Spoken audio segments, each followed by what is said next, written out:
ఈవీఎంలు హ్యాక్ అయ్యాయన్న ఆరోపణలు రాజకీయ దుమారం రేపుతున్నాయి.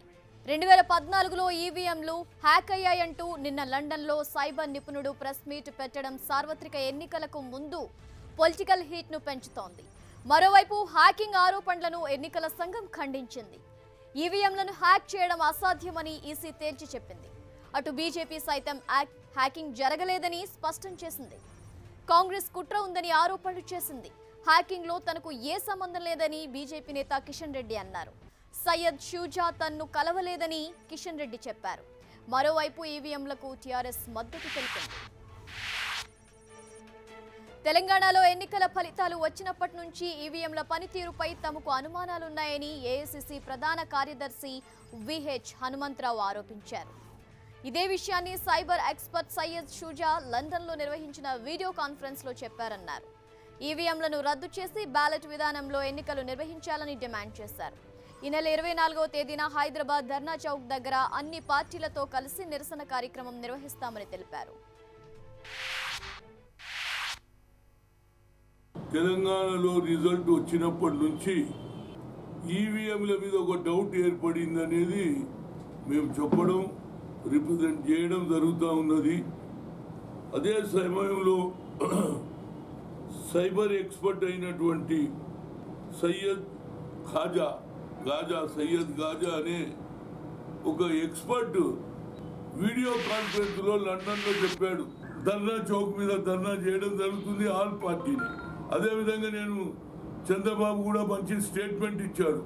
ఒకసారి ఆలోచన చేయమంటున్నా, నిజంగానే ఇవాళ బ్యాలెట్ డెవలప్మెంట్ కంట్రీస్లోనే దే ఆర్ నాట్ యూజింగ్ అప్పుడు EVM. Why you will use for this ballot paper? There is a tampering అవుతుందని ఎక్స్పర్ట్ చెప్పాడు. నిజంగానే ఆయన ఎందుకు వీడియో కాన్ఫరెన్స్ చెప్పిండంటే నా మీద కూడా ఏమైనా అటాక్ జరుగుతుంది. కేంద్ర ప్రభుత్వమే ఆయనను పిలిపించి ఎంక్వైరీ చేయించి నిజంగా కూడా నువ్వు సూచించు అంటే ఆయన సూచించగలుగుతాడు. కాబట్టి ఈ ఈవీఎంలను రద్దు చేయాలనేదే మా ముఖ్య ఉద్దేశం. ఇది కేవలం కాంగ్రెస్ అనే కాదు, అన్ని రాజకీయ పార్టీలు కూడా ఆలోచన చేయాలి. ప్రజాస్వామ్యంలో నీతి నిజాయితీ ఉండాలి. ఎన్నికలు జరిగినప్పుడు ఒకరికి ఓటు వేస్తే మన ఓటు ట్యాంపరింగ్ పోతే ఇది ఎన్నికలు ఎందుకండి?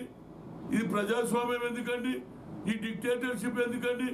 కనుక ఇలాంటి వాతావరణాన్ని పక్కకు పెట్టాలనేదే నా ముఖ్య ఉద్దేశం. ఈవీఎం హ్యాకింగ్ ఆరోపణల్లో వాస్తవం లేదన్నారు తెలంగాణ బీజేపీ నేత కిషన్ రెడ్డి. అదే జరిగితే తెలంగాణలో బీజేపీకి ఎందుకు తక్కువ సీట్లు వచ్చాయని ప్రశ్నించారు. సయ్యద్ షూజా ఆరోపణల వెనుక కాంగ్రెస్ ఉంటుందన్న బీజేపీ నేత కిషన్ రెడ్డితో మా ప్రతినిధి Kondal face to face. Kishan Reddy గారు, సుజా నిన్న చేసిన కామెంట్స్ అనుకోండి ఇప్పుడు దేశవ్యాప్తంగా చర్చనీయాంశంగా మారాయి. ఎట్లా చూస్తుంది కామెంట్స్? సయ్యద్ షూజా ఎవరు? ఆయన గురించి ఏమైనా తెలుసా? ఆయన ఎవరు అసలు? ఆయన ఎక్కడ? ఆయన ఉండేదట అమెరికన్ అట. ఆయన ప్రెస్ కాన్ఫరెన్సు అమెరికా నుంచి లండన్లో పెడతాడట, వీడియో ప్రెస్ కాన్ఫరెన్సు. దానికి కాంగ్రెస్ పార్టీ నాయకుడు కపిల్ సిబాల్ ఆ ప్రెస్ కాన్ఫరెన్స్ ఆర్గనైజ్ చేస్తారట. తను చేసిన కామెంట్స్లో ఒక సీక్వెన్స్ కూడా చెప్తున్నారు, లింకేజ్ చెప్తూ పాటు హైదరాబాద్ కేంద్రంగా ఇది జరిగిందన్నది ప్రధానంగా అప్పుడు ఒక బీజేపీ నేత షూట్ చేయించాడు తన గన్మెంతో అని కూడా చెప్పిన అంశాలు మీ దృష్టికి వచ్చింటాయి. ఆయన ఆరోపణలు చేశాడు. ఎవరో మా బావమరిదట, మా బావమరిది గెస్ట్ హౌస్ ఆయన కాకిరెడ్డి అట. ఆ కాకిరెడ్డి గెస్ట్ హౌస్లో సయ్యద్ షూజా మొత్తం 13 మంది వచ్చారట. నేను అందరిని పిలిపించానట. వాళ్ళు నాతో మాట్లాడారట. మాట్లాడుతూ ఉంటే నేను వాళ్ళు రాగానే 11 మంది నేనే నా అంగరక్షకులతోటి నేను వాళ్ళని చంపించానట. ఆ తర్వాత అది కప్పిపుచ్చుకోవడం కోసం హైదరాబాద్లో మన కిషన్ బాగులో మత కళాలు సృష్టించానట. నేనే సృష్టించి ఈ చనిపోయినటువంటి వాళ్ళు అందులో చనిపోయారని చెప్పారట. ఇదేదైనా అర్థం ఉందా? మా హైదరాబాద్ నగరంలో నేనేంటి 11 మందిని తుపాకులతో ఒకే రూమ్లో కాల్చి చంపడం ఏంటి? ఇది ఎక్కడన్నా ఫీజు? ఆయన చెప్పేది ఎంతవరకు వాస్తవం? ఈ యొక్క ఉదాహరణ తీసుకుంటే నా ఒక ఉదాహరణ చాలు. నేను ఏ రకమైనటువంటి వ్యక్తిని? నేను చీమను కూడా చనిపోతే బాధపడేటువంటి వ్యక్తిని. 11 మందిని చంపించానా? నేను మత కళాలు సృష్టించానా? 2014 నుంచి ఎక్కడ దాక్కున్నాడు ఆయన? ఈరోజు ఎలక్షన్స్ ముందు ఎందుకు జ్ఞాపకం వచ్చింది? దానికి ఆయన కపిల్ సిబాల్ ఎందుకు వెళ్ళాడు? ఆ ప్రెస్ కాన్ఫరెన్స్ ఏంటి? ఏదైనా తలా తోక అర్థం లేనటువంటి భాష ఈరోజు మాట్లాడుతూ ఉన్నారు. ఈవీఎం ట్యాంపరింగే 2014లో జరిగితే తెలంగాణలో నేను ఒక్క పార్లమెంట్ సీట్ ఎందుకు గెలుస్తాను? సికింద్రాబాద్ మొత్తం 119 సీట్లలో మేము 5 ఎమ్మెల్యే సీట్లు ఎందుకు గెలుస్తాం? అంటే 2014లో ట్యాంపరింగ్లో కూడా తెలంగాణ అనుకోండి, రీజనల్గా ఏపీ అనుకోండి, ఈ రాష్ట్రాలు కాకుండా నార్త్ స్టేట్స్లలో ఏదైతే మహారాష్ట్ర, రాజస్థాన్, గుజరాత్, బీహార్, ఈ స్టేట్స్, యూపీ, ఈ స్టేట్స్ని కాన్సన్ట్రేట్ చేశారన్నది చాలా క్లియర్గా తను చెప్పిన వాదన. బీజేపీ ఎక్కడైతే గెలిచిందో అక్కడ చెప్పాడు ఆయన. ఇక్కడ నేనే ఈ యొక్క ఈవీఎం ట్యాంపరింగ్లో కీలక పాత్ర పోషించాను. 11 మందిని చెప్పినటువంటి గొప్పవాణి నేను. 11 మందిని సైబర్కి సంబంధించినటువంటి ఎక్స్పర్ట్స్ని చంపినటువంటి వ్యక్తిని నేను. కాబట్టి నేను కనీసం నా తెలంగాణలో ఎందుకు పెట్టుకోలేను? తెలంగాణలో నేను అధికారంలోకి ఎందుకు రాను? కనీసం హైదరాబాద్లో మజ్లిస్ పార్టీనన్నా ఓడించేవాడిని కదా. ఆధారరహితమైనటువంటి అభూత కల్పనలు, ఎవరు ఊహించినటువంటి విధంగా ఈరోజు ఎక్కడో లండన్లో ప్రెస్ కాన్ఫరెన్స్ మాట్లాడితే ఇండియాలో ప్రకంపనలు సృష్టించి ఇష్టం వచ్చినట్టు ఆరోపణలు చేయడం, అది కాంగ్రెస్ పార్టీకే చెల్లుబాటు అవుతుంది. మీకు తెలుసు, రాఫెల్లో రాహుల్ గాంధీ ఫెయిల్ అయ్యిండు. ఇప్పుడు మళ్ళీ కొత్త తీసుకొచ్చాడు ఆయన. ఢిల్లీలో రాహుల్ గాంధీ గారు స్క్రిప్ట్ తయారు చేసి ఉప్పల్లో గెస్ట్ హౌజు, ఈసీఐలు ఇదంతా సృష్టించి కపిల్ సిబ్బల్ ద్వారా లండన్కి పంపించి, దీంట్లో రాఫెల్కి సంబంధించిన స్కామ్కు సంబంధించి ఇప్పుడు ఈవీఎంలకు సంబంధించిన లింక్ కూడా కనిపిస్తుంది. అంటే రిలయన్స్ కంపెనీ ద్వారానే ఈ మొత్తం ట్యాంపరింగ్ వ్యవహారం అంతా జరిగింది, అందుకే ప్రయారిటీ కూడా వచ్చిందన్న ఒక వాదన కూడా బయటకు వినిపిస్తుంది. అప్పుడు ఎవరిది గవర్నమెంట్ అండి?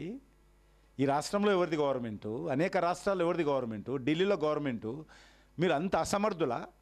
మీరు ప్రభుత్వంలో ఉన్నప్పుడు, ప్రభుత్వ యంత్రాంగం అంతా మీ చేతిలో ఉన్నప్పుడు ఈరోజు ఈవీఎంలు ట్యాంపరింగ్ జరిగిందంటే కాంగ్రెస్ అంత అసమర్థతగా ఉండిందా? మేము ప్రతిపక్షంలో ఉండి ఈరోజు మేము మా రాష్ట్రాలు ఎందుకు అధికారం ప్రతిపక్షాల నుండి మేము ట్యాంపరింగ్ చేస్తే మేము అధికారంలోకి వచ్చినాక ఎందుకు చేసుకోలేదు మధ్యప్రదేశ్లో? అంతా CEO ఎలక్షన్ కమిషన్నే సంపత్ నేతృత్వంలోనే ఇదంతా జరిగింది, ఆయనకు అంతా తెలిసే జరిగింది, ఆయన బీజేపీతో కుమ్మక్కయ్యారన్న వాదన కూడా ఉంది. సంపత్ ఏమన్నా 1000 పాత్రలు అభినయం చేయగలుగుతాడా? 1,00,000 పాత్రలు అభినయం చేయగలుగుతాడా? ప్రతి ఈవీఎం మిషన్ దగ్గరికి వెళ్ళి ఆయనే మిషన్ ట్యాంపరింగ్ ఎక్కడ చేయాలో టెక్నాలజీ ఉంటుందా? కదా ఈ దేశంలో సాధ్యమా? ఢిల్లీకి సంబంధించిన అంశం కూడా బయటకు తీసుకొచ్చి ఢిల్లీలో కూడా బీజేపీ ఏదైతే ట్యాంపరింగ్ చేసిందో దాన్ని మేము రివర్స్ చేశాము, లో ఫ్రీక్వెన్సీ ద్వారా ఇదంతా టెక్నాలజీ చేయగలము అని కూడా చెప్పిన పరిస్థితి. ఢిల్లీలో చేసినప్పుడు ఉత్తరప్రదేశ్లో ఎందుకు చేయలేదని అడుగుతున్నాను. ఢిల్లీలో చేసినప్పుడు గుజరాత్లో ఎందుకు చేయలేదని అడుగుతున్నాను. మీరు ఎక్కడైతే కాంగ్రెస్ గెలిచిందో లేకపోతే ఇంకో పార్టీ గెలిచిందో అక్కడ వ్యతిరేకం చేశాం, రివర్ట్ చేశామంటున్నారు. ఉత్తరప్రదేశ్లో కూడా రివర్ట్ ఎందుకు చేయలేదు? మరి ఈరోజు మన దేశంలోనే భారతీయ జనతా పార్టీ వ్యతిరేకంగా జరుగుతుంది తప్ప ఏ దేశంలో జరగదు. నరేంద్ర మోడీ గారి మీద మీకు వ్యతిరేకత ఉండవచ్చు ఎవరికే కానీ, కాంగ్రెస్ పార్టీ కానీ మిగతా వాళ్ళకి కానీ ఇంత పిచ్చి వ్యతిరేకత, పసలేని వ్యతిరేకత, దేశం యొక్క ప్రజాస్వామ్య వ్యవస్థను మంటగలిపేటువంటి వ్యవస్థ ఉండకూడదు. నేను దీన్ని వదలను. ఖచ్చితంగా దీని మీద మా న్యాయ నిపుణులతో మాట్లాడి దీని మీద నేను కూడా కేసు ఫైల్ చేసే విషయంలో ఆలోచన చేస్తాను.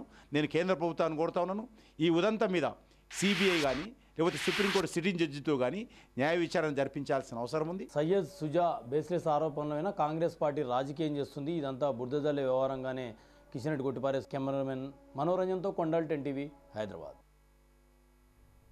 ఈవీఎంలపై వచ్చే ఆరోపణలను నమ్మొద్దని తెలంగాణ CEO రజత్ కుమార్ సూచించారు. ఇలాంటి ఆరోపణలు చేసి ప్రజాస్వామ్యంపై ప్రజలకు ఉన్న విశ్వాసాన్ని దెబ్బతీయొద్దన్నారు. ఈవీఎంలపై ఇప్పటి వరకు చాలా మంది కేసులు వేశారని, అందులో ఒక్కటి కూడా నిలవలేదని గుర్తు చేశారు. ఈవీఎంలపై సుప్రీంకోర్టు కూడా క్లారిటీ ఇచ్చిందంటున్న CEO రజత్ కుమార్తో మా ప్రతినిధి రాజు ఫేస్ టు ఫేస్. దేశవ్యాప్తంగా ఈవీఎంల నిర్వహణపై అనేకటువంటి ఆరోపణలు వస్తూ ఉన్నాయి. ఇప్పటివరకు ఎన్నికల అధికారులంతా కూడా కొట్టేసినప్పటికీ కూడా ప్రతిసారి ఈవీఎంల ట్యాంపరింగ్ సాధ్యమే అంటూ ఎవరో ఒకరు చేస్తున్న అంశాలపైన రాజకీయ పరంగా అటు అధికారుల పరంగా చాలా ప్రకంపనలు కొనసాగుతూ ఉన్నాయి. అయితే దీనికి సంబంధించి తెలంగాణ చీఫ్ ఎలక్టరల్ ఆఫీసర్గా ఉన్నటువంటి రజత్ కుమార్ గారు ప్రస్తుతం అంతా ఉన్నారు. లండన్ నుంచి ఒక అతను ఎక్స్పర్ట్ అని చెప్పుకుంటున్నట్టు అతను చేసినటువంటి కామెంట్ వల్ల దేశవ్యాప్తంగా ఎందుకు ఈ ఆరోపణలు ప్రతిసారి వస్తూ ఉంటాయి అంటే చూడండి, బేసిక్లీ ఈవీఎంస్ మీద ఎవరు ఇప్పుడు వరకు ఏం ప్రూఫ్ చేయలేకపోయారు. నిన్న ఒక షూజీ పేరు మర్చిపోతున్నాను, ఆయన ECIL ఎంప్లాయీ అంటారు. ఆ వీడియో నేను కూడా చూశాను. ECI has given complete rejoinder to that. టోటల్గా బేస్లెస్ నాన్ సెన్స్ ఉంది. పొలిటికల్ పార్టీస్ కూడా చూడండి, 1-2 తప్ప, దోస్ హు పొలిటికల్ ఐడియాలజీ ప్రకారం బ్యాలెట్స్ అంటే మళ్ళీ బ్యాలెట్స్కి వెళ్ళాలి అంటున్నారు, వాళ్ళు తప్ప మిగతా పార్టీస్కి కూడా ఈ ఎన్నికలలో చూడండి, పోయిన డిసెంబర్ నెలలో జరిగిన ఎన్నికలలో the same politicians who are saying that it is being tampered, it is being tampered pending in Supreme Court have one on the same EVM. So ఇవి అంతా బేసిక్గా కాన్స్పిరసీ థియరీస్ అంటాము. ఈ విధంగా అంటే బేసిక్గా రూమర్స్ అంటే పెడతారు. కాంగ్రెస్ పార్టీ నేతలు కూడా పొలిటికల్గా అంటే ఒకసారి ఇక్కడ పవర్లో ఉన్నప్పుడు ఒకలాగా, పవర్ పోయిన తర్వాత ఒకలాగా కామెంట్ చేస్తున్నటువంటి పరిస్థితి మనం చూస్తున్నాం. కానీ ఇప్పుడు ఇందులో మాత్రం ఇద్దరు కూడా కలిసి ఉన్నారు, ఇద్దరు కూడా ఈ విషయం తెలుసు అనేటువంటి ఆరోపణలు కూడా వచ్చాయి.